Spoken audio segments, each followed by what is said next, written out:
Good morning. I'm Savannah Sellers. Joe has the day off. Right now on Morning News Now, winter wallop. It's Groundhog Day all over again for thousands of troubled travelers across the country. Heavy snow, canceled flights, and clogged roads, adding more misery to weary and stranded passengers coming back from the holidays. I'm trying to fly back home. I've been out since 3 in the morning this morning, and my flight got changed twice. What is this like? Terrible. That's all I gotta say about it. And with hundreds of flights already canceled today and more expected tomorrow, we're taking a look at the impact being felt across the travel industry. Expanding access. With many students returning to class, the FDA has authorized the Pfizer booster to children as young as 12. This as COVID cases are soaring to record levels across the country, with the Omicron variant spreading quickly among young people. The troubling trend and the new actions the FDA is taking to help slow the spread. Masking up. As COVID cases surge, there's a renewed push on masking to help lower transmission. But nearly 2 years into the pandemic, there are lots of options. From size to types, we're digging into which kind of mask is the best at keeping you safe. Split verdict. Disgraced Theranos founder and CEO Elizabeth Holmes found guilty on 4 of 11 counts against her. Convicted of exaggerating to investors what her near billion-dollar blood testing company could do. Now, the woman who was once hailed as the next Steve Jobs faces years behind bars. The big question still unanswered, and the fallout the ruling could have on the rest of Silicon Valley. Oh, I think it's a big deal for Silicon Valley, because if fake it till you make it, I don't think they're going to be living by that anymore. And game over after a jaw-dropping exit from Sunday's game. Controversial wide receiver Antonio Brown is back in public. His message to a former teammate as we get new insight into the potentially career-ending moment when he ran off the field. We're happy you're with us today, and we begin this hour with the latest on those travel disruptions across the country, with thousands of people left stranded in airports on their way back home. More than 3,000 flights were canceled just yesterday from the winter storm that made its way across the East Coast. And today, flyers hoping for an end to their travel nightmares. NBC News correspondent Tom Costello has the latest. Yeah, good morning from the National Mall. It is beautiful, but boy, do we have a mess here that they are digging out of. The roads are really, really treacherous in places. We've got 6 to 12 inches of snow, depending on where you are in the nation's capital. Power lines are down, trees are down, but the real story is on I-95, south of Washington, in Virginia, where people have been sitting for hours, 12 to 15 hours stuck on I-95, unable to go anywhere. This is a monster storm, and people are still struggling to get home from yesterday's commute. This morning, a dangerous situation on the highways outside of Washington. Drivers trapped overnight. The region pounded by nearly a foot of snow, causing standstill traffic, stranded vehicles, and collisions. And a massive backup on I-95 in Virginia after a crash involving 6 tractor trailers. NBC correspondent Josh Letterman trapped about 30 miles south of Washington since 8 p.m. last night. But as it got past 5 hours, it was like, okay, this is a little scary. I don't have any food or water. A lot of people around midnight started turning their cars off, trying to conserve gas, because we didn't know, is this going to clear up any minute, or are we going to be here all night long? The Virginia Department of Transportation calling the situation unprecedented and saying it is working to clear trucks and melt ice and snow around drivers to guide them to off-ramps. It's warning other drivers to avoid the area. A concerning development in a storm that's frustrated travelers across the Northeast. Thousands of homes and businesses left without power. We live in Maryland, so one day 70 degrees, next day 30 degrees, is snowing. The whiteout conditions even impacting President Biden's return to the White House after his holiday break. Crews rushed to clear the runway at Joint Base Andrews for Air Force One. Monday's travel headaches capped an already chaotic holiday season. Since Christmas Eve, more than 18,000 flights, 18,000 have been canceled. At Washington Reagan Airport on Monday, 87% of departing flights canceled, the most of any airport in the country. The aftermath, hundreds of bags piled up, waiting to be claimed and reconnected with their owners. Chicago O'Hare trying to recover after days of long lines and cancellations, leaving passengers frustrated. Because I was supposed to be home yesterday. It made me aggravated. Okay, so we checked, and here's where we stand on flight cancellations today. 1,100 flight cancellations at this hour, about 500 delays. The hardest hit areas, as you would expect, Reagan Airport, still the hardest hit. We've also got Baltimore, Seattle, Newark, and LaGuardia. Southwest Airlines so far canceling 9% of flights. The regional carriers, SkyWest and Republic, both about 6 to 9% of flights are canceled, and JetBlue about 10%. This dig out is going to continue throughout the day in the Mid-Atlantic, and that's going to mean yet another day of delays. Hopefully, not as bad as yesterday. We do have clear skies. I'm Tom Costello on the National Mall. Back to you. All right, our thanks to Tom for that report. Now, what can you expect on your weather today? Let's get a check on your forecast with Bill Cairns. Hey, Bill, and there we heard a little bit from Josh Letterman, who you mentioned last hour, stuck in his car all night. Ugh. Yeah, he got freed, but he was saying that he was going northbound and that got freed up. But he said there's still cars still stuck in the southbound lanes, too. So it's not just one isolated area. I mean, it was a large stretch of I-95 through central and northern Virginia. And they weren't alone. New Jersey got hit pretty hard. Southern New Jersey, reports of over a foot of snow near Atlantic City. Dover, Delaware, most areas of Delaware picked up at least 6 inches. Highest total I saw in Delaware was 14 inches of snow. So this was a serious snowstorm, the biggest in 3 years in this region. And what road crews are saying made it a little more difficult than the normal storm. It started as rain, so any salt that was treating the roads was washed away, and then it changed over to the heavy snow. So they're saying that's one of the reasons why the roads have been so treacherous and so icy. So the storm is gone, the sun is out, it'll be melting during the day today. So now let's take a little step back. We didn't have a lot of time to focus on this yesterday because of the storm, but this past December and the start to this winter has been incredibly warm. 88% of the lower 48 was above average for December. We had almost 6,000 record daily highs, only 373 record lows. You can notice every red dot on this map was the warmest December ever recorded. Most of Texas, Oklahoma, Louisiana, Mississippi, all the yellow dots was top 3 warmest Decembers. So pretty much almost everybody east of the Rockies and south of the northern plains. Now we're in for a winter wake-up, though. The December pattern had high pressure bringing us warm air from the Gulf of Mexico. That has changed in the wake of this storm. Now we're watching a weather pattern where the door is wide open and all that cold air from Canada is spilling down through the plains and heading to the eastern seaboard. This is what fueled our snowstorm yesterday and why it is so cold out there this morning. So what do we have to look ahead to this January? Southern half of the country still looks to be pretty mild, but it's a more typical average January pattern. It doesn't look to be too extreme anywhere. And if we get the wet weather pattern in the Great Lakes and the Tennessee Valley, that could actually be snow and ice storms, and especially the Pacific Northwest. You're getting a big storm actually today into tomorrow. So for today's forecast, it's a cold, icy start in the Mid-Atlantic. The Northwest, we have rain at the lower elevations, snow at the high elevations, and then that storm will be on the move. That's the next storm we will track. It'll follow this blast of really cold air in the northern plains, so we should be looking at a good snowstorm evolving and heading to the East Coast. Savannah, the next travel nightmare out there should be Friday morning in the Northeast, possibly New York City, Boston, Providence, Hartford, and maybe even Washington, D.C. again. So keep that in mind for any of your week ahead plans on Friday, especially in the morning. Yes, on Friday, it's a good day for me to remember gloves, unlike today, even though it's freezing today, but I got you. Thanks for the heads up, Bill. Okay. All right, turning now to alarming new data on pediatric hospitalization rates. The Omicron variant may not cause cases as severe as Delta, but the quick rise in cases is leading to more kids who are becoming seriously ill. According to NBC News data, child hospitalizations are up nearly 78% in just the last 2 weeks, bringing the average daily case count to just over 3,000. NBC News correspondent Stephanie Goss joins us now from New York. Hi, Steph. Good morning. Hey, Savannah, good morning. You know, across the country, most students are back in in-person classes, but new numbers from the American Academy of Pediatrics show just how fast case numbers of COVID are rising among children.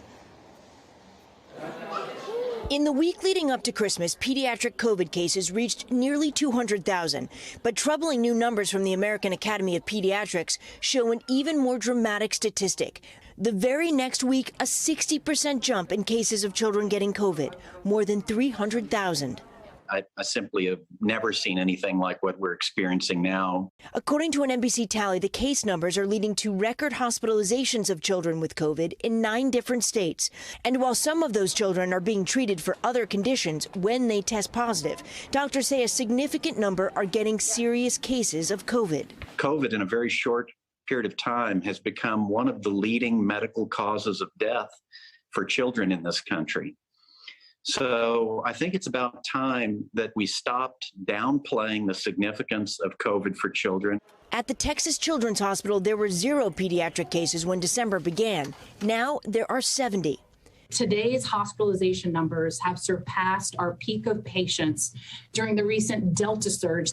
The problem, say health experts, low vaccination rates for young children. We are beginning to vaccinate our 5 to 11-year-olds, but when you look at who's been in the hospital, it's actually those 5 to 11-year-olds who have not yet received the vaccine. As the Omicron variant has surged in recent weeks, the FDA authorized Pfizer boosters for children ages 12 to 15 and third doses for those 5 to 11 with compromised immune systems. Some parents hopeful the extra dose of protection will help their kids stay in school. I just would like it if everybody felt confident in the booster and all the kids got vaccinated, because then I think, I don't only want my kids to be safe. Another semester of uncertainty for school children, with families facing difficult choices in the weeks ahead. Later today, President Biden will be meeting with his COVID response team to talk about some of the numbers and resources that are out there for COVID. He's expected to address the nation shortly thereafter. Savannah? All right, Stephanie Gosk, thank you so much. And let's now bring in Dr. Scott Hadlin for more on this. He's the chief of adolescent medicine at Mass General Hospital for Children. Dr. Hadlin, good morning. Thanks for joining us today. So let's start with these booster shots for younger kids authorized by the CDC. So how quickly would boosters start to have an impact on this larger hospitalization rate that we're seeing among kids? And what will this mean for COVID as it spreads inside schools? Well, boosters are going to be a key intervention. All of the data we have available right now, mostly from adults, because they're the ones that have been boosted mostly to date, suggests to us that when young people are boosted, they're less likely to pass on COVID, or in this case, Omicron, to other people. And so boosters are going to be a key intervention as we head into the winter, spring, and try to do everything we can to keep people in school. The more people that get vaccinated and boosted, the less likely we are to have these outbreaks. So, Doctor, we just heard there in my colleague Stephanie's piece about this low vaccination rate among those younger kids, 5 to 11, who are not authorized to get booster shots, but who are authorized to get vaccinated, being who they're really seeing turn up in these hospitals. Of course, parents are nervous about their kids. They care for their kids. They love their kids. They might just be concerned. What would you tell a parent who has not yet vaccinated their 5 to 11-year-old? I would say a couple of things. The first thing I would say is this is exactly what pediatricians like me are around to do, to help families who are trying to navigate these decisions for themselves, for their children, for their loved ones. So talk to us. We're here to answer questions. The other thing I would say is I'm not just a pediatrician, but I'm also a dad. And trust me, you do not want your child to be one of the thousands of kids every day that's getting admitted to a hospital with COVID. This is preventable. All of the data that we have right now suggests that young people who are vaccinated are much less likely to get severely ill and hospitalized. And so there's something you can do right now to protect your children and your family, and that's to get vaccinated. And what about those kids who are under 5 or those kids who can't receive a booster if they're under the age of 12? Will these older kids, slightly older kids, 12 to 15, getting that booster help protect younger children at all? And what would you tell parents of those children who either cannot get vaccinated yet because of their age or cannot get boosted yet? Yes. So when older kids get vaccinated, because many older kids are in the same environments as younger kids, schools span these age ranges in many settings. When an older kid gets vaccinated, that's going to help protect the younger kids. And so this is really a case of we're all in this together. And when older kids get vaccinated, we protect those younger kids. So I would really encourage families with kids in the age range of 5 to 11 to get their kids vaccinated. For younger kids, we still know, as we've known since the very beginning of this pandemic, things that are effective to help prevent the risk of transmission. And so this includes things like making sure that if you're sick, you stay home and get tested, making sure that you're wearing masks indoors if you're around other people, making sure that you wash your hands, just following common sense that I know this has been a long haul, and I know we've been hearing this since the beginning, but it's absolutely true even to this day. Really, really good reminder there. Finally, doctor, I want to ask you about vaccines in general. We have this new Danish study, and it suggests that vaccines may not be as effective against Omicron as they were against the Delta variant. What's that mean for the future of vaccines and the fact that many of us have already gotten 3 shots? Does this mean there's going to be a different type of shot, a 4th shot people are going to need? Right. So, there are data coming out of Denmark in the last 24 hours really suggesting that Omicron is probably about 3 times more infectious than Delta was among people who are vaccinated. But those same data show that people who are vaccinated are less likely to get severely ill. So vaccines are a critical intervention to help keeping people out of the hospital, helping keep people from getting sick and in ICUs, and helping people from dying. And so they are absolutely a vital part of our public health strategy here. It may be that there are more boosters to come. This is a moving target. The science is changing every single day, and we're doing our best to keep up with it. But again, count on us pediatricians to have the up-to-date information and to do everything we can to help you make the best decision for your child and for your family. Dr. Scott Hadland, both a doctor and a dad, as he mentioned to us. We thank you so much for walking us through this new information for those younger kids. Happy New Year. Happy New Year. Now, there are new developments in the civil investigation of former President Trump's business practices. 2 of Trump's children, Ivanka and Donald Jr., are joining their father to fight subpoenas issued by the New York Attorney General. NBC News senior Washington correspondent Hallie Jackson has the latest. Hey there. New today, the attorney for the Trump children is arguing those subpoenas set a dangerous precedent, accusing the New York Attorney General of trying to circumvent the grand jury process. But the Attorney General says, despite their names, the Trumps must play by the same rules as everyone else, with her civil investigation into the Trump Organization now becoming a family affair. Overnight, the newest move from Donald Trump Jr. and Ivanka Trump, asking a judge to quash subpoenas against them, with both under new scrutiny now from New York's Attorney General Letitia James. She's issuing subpoenas for documents and testimony from the former president's children as part of a civil tax fraud investigation into the Trump Organization's business practices and whether the company inflated the value of assets for tax breaks and loans. The New York AG also wants to question the former president under oath. Mr. Trump's other son, Eric, has already been deposed in the case, meeting with investigators in October of 2020. The former president sued the New York Attorney General last month to try to shut down that civil investigation, accusing James of a political witch hunt. But James pledging to press ahead, tweeting, "Over 2 years of delay tactics won't stop our investigation because no one is above the law." The former president's children have played key roles in their father's business for decades. And when Mr. Trump became president, he installed Ivanka as a top White House advisor, turning over control of the Trump Organization to his sons. My 2 sons, who are right here, Don and Eric, are going to be running the company. Legal experts say the Trumps may have no choice but to comply. I think filing this motion indicates that they're not going to be cooperative, that they're going to fight tooth and nail every chance they get. But I think ultimately a judge will order them to sit for the depositions. Keep in mind, the New York Attorney General has also been assisting with a separate criminal, not civil investigation into the former president's company. The Manhattan District Attorney, remember, charged the Trump Organization and its chief financial officer with tax fraud last year. Both have pleaded not guilty. Mr. Trump and his children have not been accused of any wrongdoing in that case. Back to you. All right, Hallie Jackson, thanks so much. And coming up, guilty of defrauding investors. The woman who was supposed to be the future of Silicon Valley now facing decades behind bars. Her shocking fall from grace and the far-reaching implications of the verdict.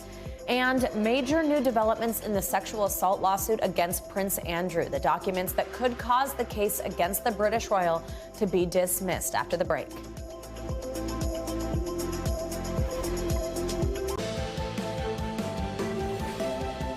Welcome back now to that much anticipated verdict in the Elizabeth Holmes trial. Once hailed as a Silicon Valley star and entrepreneur, Holmes was found guilty Monday on 4 counts of defrauding investors in her medical startup Theranos. She faces up to 20 years in prison for each count. NBC News correspondent Aaron McLaughlin joins me now with the very latest from Los Angeles. Good morning, Aaron. Hey there, Savannah. Good morning. 37-year-old Elizabeth Holmes was stoic as the verdict was read out. She hugged her parents before leaving the courtroom to confer with her counsel. Her nearly 4-month-long trial ending in dramatic fashion. Elizabeth Holmes, once celebrated as the youngest self-made female billionaire in the world, left court a convicted felon, clutching the hands of her parents and husband. Late Monday, a jury found her guilty of 4 fraud-related counts for conning some of her investors into believing her blood testing startup Theranos could perform hundreds of diagnostic tests for everything from cancer to HIV to pregnancy with just the prick of a finger. Some of the world's most powerful invested close to $1 billion in Holmes' company, including the family of former Secretary of Education Betsy DeVos. Prosecutors allege Holmes also duped patients who testified they received faulty blood test results, including one woman who said she wrongly was told she was miscarrying her baby. But the jury found Holmes not guilty on multiple counts of defrauding patients. You all are part of something that is going to change our world. What higher purpose is there? Her saga was the subject of documentaries, podcasts, and an upcoming Hulu series starring actress Amanda Seyfried as Holmes. The trial lasted for nearly 4 months, the prosecution repeatedly alleging out of time and out of money, Elizabeth Holmes decided to lie. In her defense, Holmes shocked legal experts by taking the stand, arguing she'd act in good faith, alleging during a decade-long romantic relationship she'd been abused by the company's COO, Ramesh Sunny Balwani, allegations he denies. This morning, the woman once hailed as the next Steve Jobs, now facing up to 20 years per guilty count behind bars. It's a big deal for Silicon Valley because if fake it till you make it, I don't think they're going to be living by that anymore. Now, legal experts say it's unlikely Holmes will receive the maximum sentence for her crimes. The jury was deadlocked on 3 of the 11 counts against her, including defrauding some of her investors. The judge says he wants to deal with those counts before a sentencing date is set, and he allowed Holmes to remain out on bond until sentencing, which could be months away. Savannah. All right, Erin, thank you so much. And now to new information in the sexual assault lawsuit against Britain's Prince Andrew. Details of a settlement between Jeffrey Epstein and Virginia Giuffre released Monday show the Duke of York's accuser received $500,000 from Epstein to end her claim against him. It's an agreement that could impact the case against the prince, who denies all the allegations. NBC News foreign correspondent Kelly Kobaya has more. A $500,000 settlement revealed, with major potential implications for the lawsuit against Britain's Prince Andrew.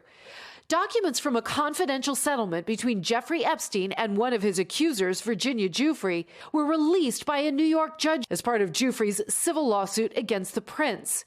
The 2009 agreement reveals Epstein agreed to pay Giuffre $500,000 to dismiss her lawsuit against him.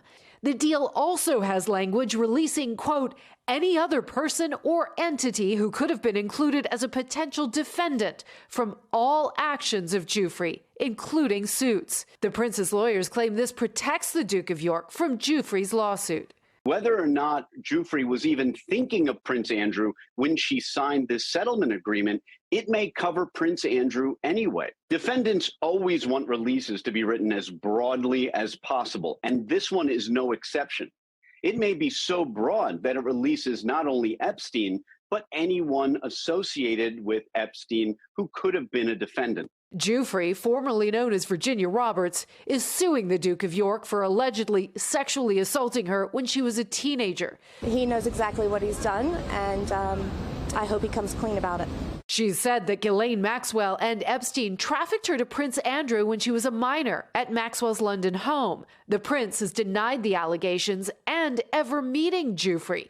In a now infamous interview on BBC Newsnight, he even suggested a photo of the two was fake. Nobody can prove whether or not that photograph has been doctored, but I don't recollect that photograph ever being taken. And you don't recollect having your hand round her waist in Ghislaine Maxwell's house? A New York judge will hear oral arguments Tuesday about whether to dismiss Giuffre's lawsuit. Just on Friday, the judge ruled against Prince Andrew's legal team on a previous motion they made, saying the suit could keep moving forward even though Giuffre now lives in Australia. The prince's attorney declined to comment. Kelly Kobaya, NBC News. Let's now take a look at what else is making news around the world this morning. Matt Bodner is back this hour from Moscow. Hey, Matt. Savannah, good morning. We start this hour in Colombia, where violent clashes between Colombian rebel groups have led to the deaths of at least 23 people near the Venezuelan border. Fighting broke out over the weekend between members of the National Liberation Army and the Revolutionary Armed Forces of Colombia. A statement from the Colombian military says that the groups were fighting over control of illegal enterprises, such as drug trafficking. We move along now over to Haiti, where gunmen tried to assassinate Prime Minister Ariel Henry on Saturday during an event marking the nation's independence. Video posted online shows Henry and his team rushing to their cars as gunfire can be heard. Henry is pledging to crack down on powerful gangs that are believed to be responsible for a rise in kidnappings in Haiti and also attempting to seize control of gas distribution infrastructure across the country. We finish this hour in Germany, where about 700 sheep and goats joined government efforts to encourage more Germans to go out and get the COVID-19 vaccinations. The animals were arranged to depict a 300-foot syringe in a field in the south of Hamburg. The shepherd responsible for the feat spent several days rehearsing with the animals. In the end, the solution was rather straightforward. Lay out pieces of bread in the shape that the animals should form. As you guys can see, that did the trick. Back to you, Savannah. Did you just say they spent days rehearsing with them? They did. Okay, that is something. All right, Matt, thank you so much. All right, we're now just 1 month away from the start of the Winter Olympics, if you can believe that, in Beijing. And COVID is on the mind of the Games organizers. Here is NBC News foreign correspondent Janice Mackey-Frayer. Well, the countdown is on. The venues are ready, but organizers and athletes are on edge. And it's going to be a test of the elaborate measures that officials here have put in place to ensure that COVID outbreaks don't derail the games. The closed loop zones in Beijing and the 2 areas hosting mountain events are going to enforce daily testing, restrictions on movements, and there is going to be zero interaction with anybody outside of the bubble. That's just for people who are able to make it in. Anybody has to consistently test negative or be fully recovered from a recent infection, or they risk missing the games altogether. Now, this comes as China is racing to contain its biggest COVID outbreak since the early days of the pandemic in March 2020. The city of Xi'an is in its second week of a total lockdown. 13 million people confined to their homes, unable to meet basic needs and struggling to find enough food. It should be noted that these are Delta variant cases, according to officials. There's really only a handful of Omicron cases here in China, and that could change with the Olympic Games. Now, with the rise of Omicron as well, there are other challenges facing these games, the diplomatic boycott by U.S. officials in other countries, and the controversy around Peng Shuai, who is supposed to meet with the IOC president before the end of the month. Now, with this rise of Omicron comes a lot of questions about the risks of staging an international event like this. But China's government and games organizers are adamant that the games are going to go smoothly and the Olympics will go ahead on schedule. All right, Janice, thank you so much for that report. And a reminder, of course, you can watch all the action from the games on all of NBC Universal's platform, and those start on February 3rd. Coming up, with COVID cases hitting record numbers, health experts are re-emphasizing the importance of masks. But which mask is best at protecting you? The CDC recommendations that you need to know up next.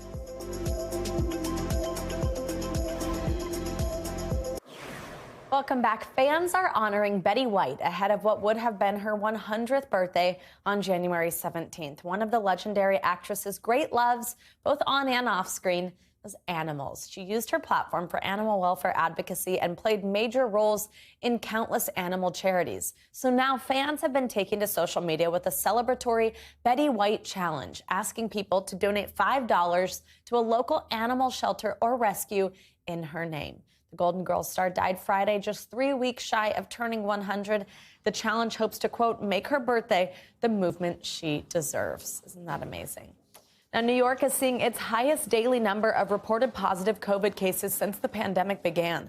That's also leading to a surge in the number of people going to hospitals. NBC News correspondent Vaughn Hilliard spoke with some New Yorkers that waited a long time in the cold to just get tested. How long have you guys been waiting? Well, over 3 hours now. How many? Over 3 hours. These types of wait times in New York's sub-freezing temperatures have many Americans reaching a boiling point. You've been out of work for how many days now? 9. 9 days. For Amani Winston, it's getting in the way of her working again. She tested positive more than a week ago. Like thousands of others, struggling to find a testing site, she took the subway to this location. So this is your third attempt today? Yeah, we came from the Bronx to come down here. Why? What happened with the first 2 lines? Long, very long. They kicked us off the line because they only accepted 100 people. That's all? Yeah. 100 people for the day. Yeah. What happened at the second line?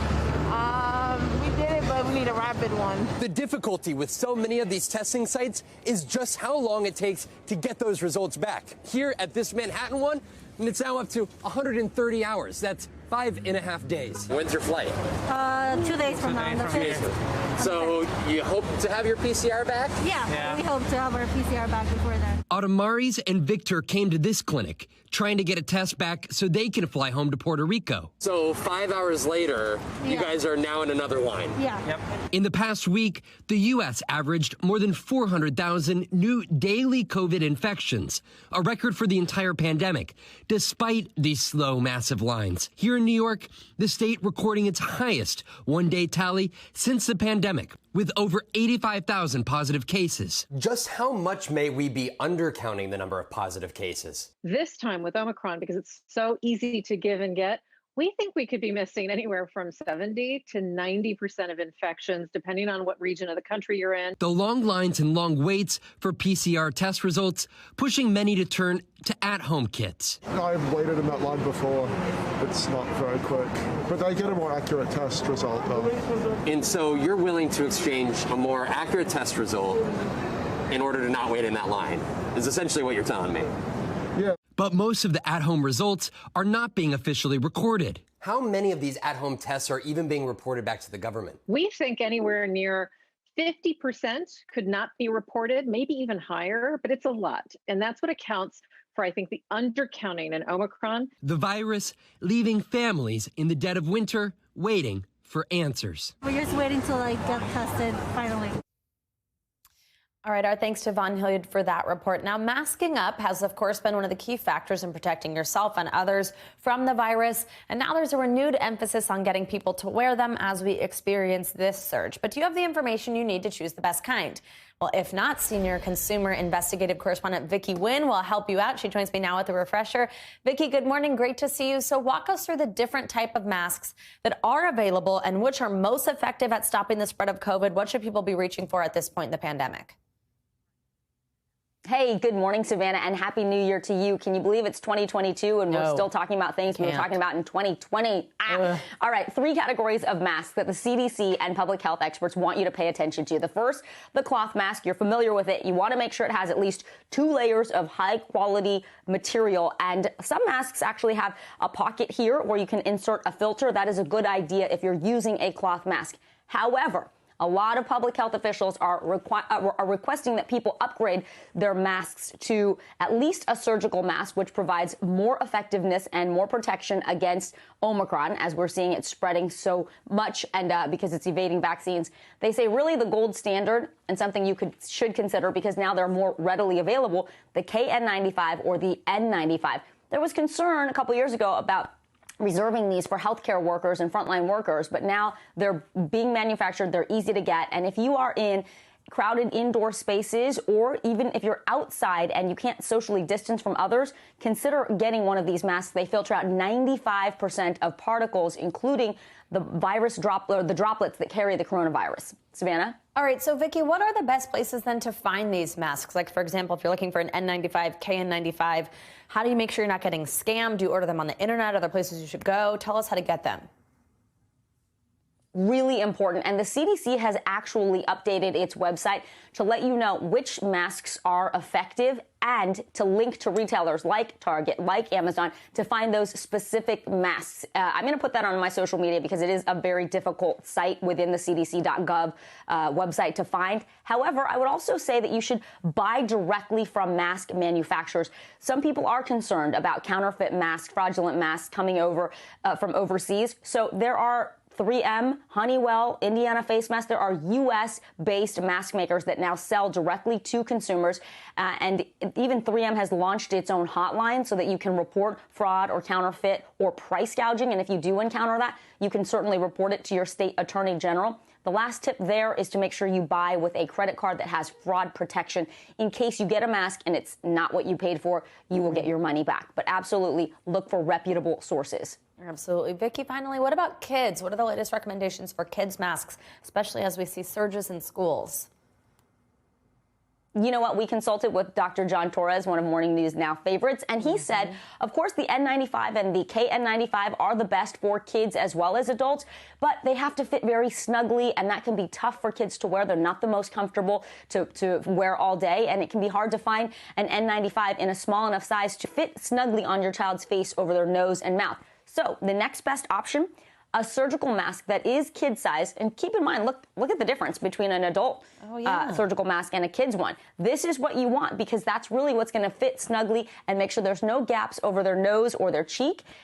Put one of these on first, then layer a cotton mask over it, a 2-layer cloth mask. That is the next best option to a KN95 or an N95. If you can't get them to wear that, then this mask alone, and Dr. Torres says the least best is just a plain cloth mask, 2 layers, but it is certainly better than nothing. Savannah? Absolutely. Oh, and you're right about the size difference. So important. It's so cute that it's smaller. All right, Vicki, let's all mask up so then you can be back here on set with me because I miss seeing you. Thank you so much. All right, bye. Today marks the end of an era for the Blackberry. The phone will no longer be able to function on cellular networks. Starting today, coming up, the legacy of this once popular phone and what people should do if they still have their hands on one. That's up next. Welcome back. Time for our CNBC Money Minute, the biggest financial headlines of the day and why they matter to you. Bertha Coombs is back this hour. Hey, Bertha. Hey, Savannah. So Verizon and AT&T have agreed to a 2-week delay in their rollout of new 5G wireless service, averting a standoff with the airline industry. The companies had faced pressure from the White House, airlines, and aviation unions to delay the launch of the service, which uses C-band wireless spectrum, over concerns that it could interfere with sensitive electronics on aircraft. Now, over the next couple of weeks, AT&T, Verizon, the FCC, and FAA and airlines will look at ways to minimize that potential impact. Meantime, Fanatics is buying Topps, the iconic maker of sports trading cards. Sources say the deal is worth roughly $500 million. The agreement comes after Fanatics won the rights to Major League Baseball's trading cards last summer. It already has the licenses for the NFL and NBA. The company wants to capitalize on a sports trading card business that's projected to reach $100 billion in the next 5 years. I love the fact that people still trade physical cards. Meantime, Chipotle launching a plant-based chorizo menu. It's made with chipotle peppers, tomato paste, garlic, and fresh peas, and is vegan with 16 grams of protein. It's featured in 3 new lifestyle bowls, which are available on the chain's app and website. And Chipotle is going to waive the delivery fee on those plant-based chorizo orders. They have to come to at least $10, but you can get them for free over the next week. So I know I've already made you hungry once today, but I'm really kind of itching to try the vegan chorizo. Yeah, I kind of am too. I mean, hearing what the ingredients are, it sounds like I'd like all those. But yes, thank you again, Bertha. Now I'm thinking about Chipotle and Little Caesars at 8:47 a.m. Thank you. See you soon. Now, remember Blackberries? Before iPhones, it seemed like everyone had one. Well, if you've held on to your Blackberry all these years, this might be some bad news. The company actually says its classic models will stop working starting today, signaling the end of an era for a phone that really defined a generation. NBC News correspondent Carrie Sanders has more on this. Hi, Carrie. Good morning. Well, good morning, and this is it. Indeed, it was the ultimate status symbol. And remember the Blackberry because it had that iconic keyboard. Well, now this, which replaced this, remember these flip phones, which replaced these bag phones. Yes, kids, there were once cell phones that were this big. Well, now the classic Blackberry, it's going dark, and rest in peace. Before Apple, there was Blackberry.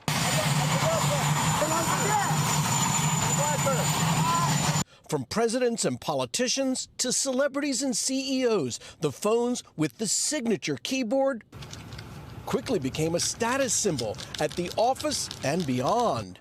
But now, decades later, those phones are shutting down. Blackberry discontinuing service for its classic models starting today, saying they will no longer reliably function. All good things come to an end. At its peak in 2012, the company reported having 80 million active users. The Blackberry used to be one of the most popular phones in the world. It was easy to understand and use.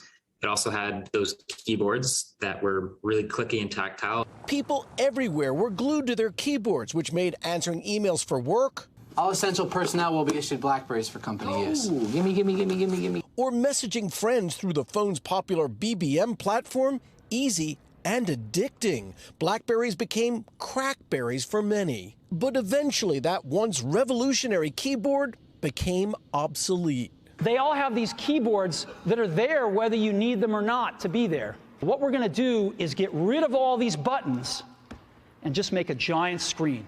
With the rise of the touchscreen, Apple's iPhone and other devices took over. And while BlackBerry tried to adapt with its own giant screen and new operating systems, the company came up short. The new BlackBerry Z10, built to keep you moving. And even some of its most famous longtime users had to move on. We are now a security software company. 60% of our revenue comes from cybersecurity. The company now focused on providing security services to governments and businesses around the world. Built to stand the test of time.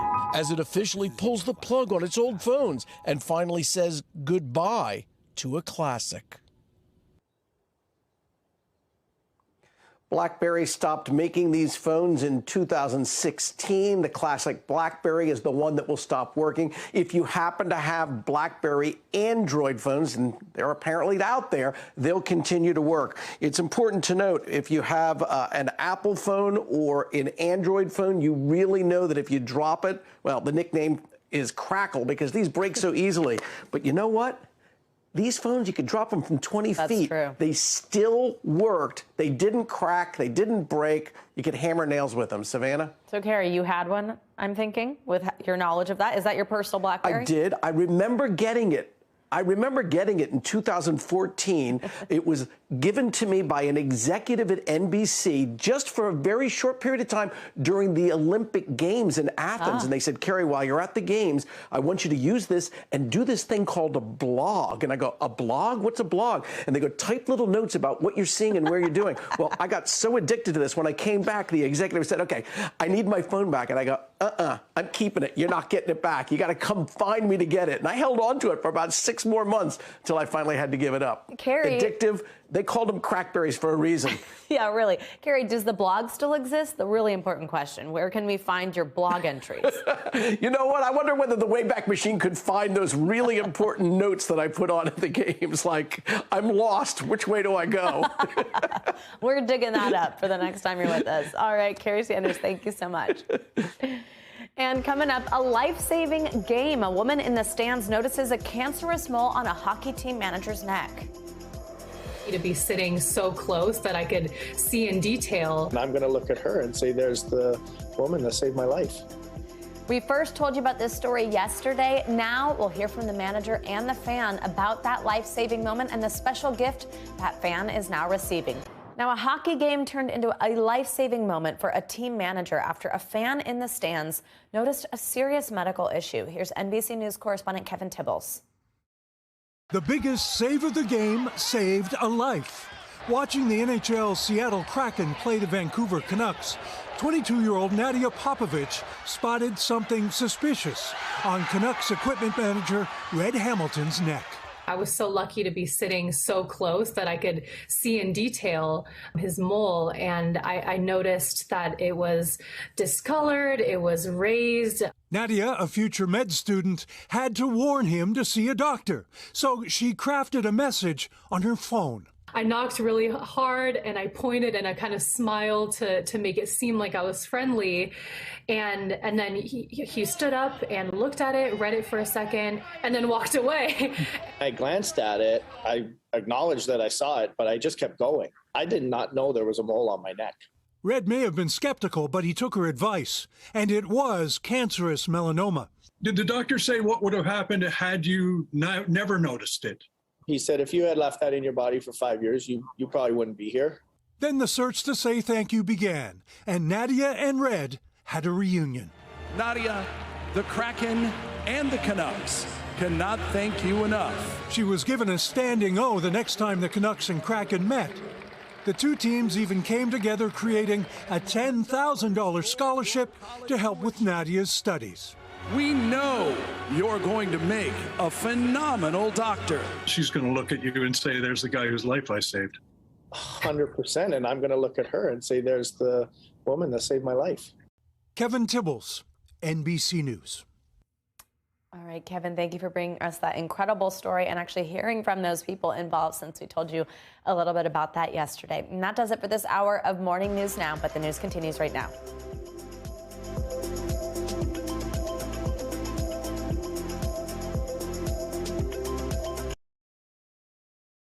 Thanks for watching our YouTube channel. Follow today's top stories and breaking news by downloading the NBC News app.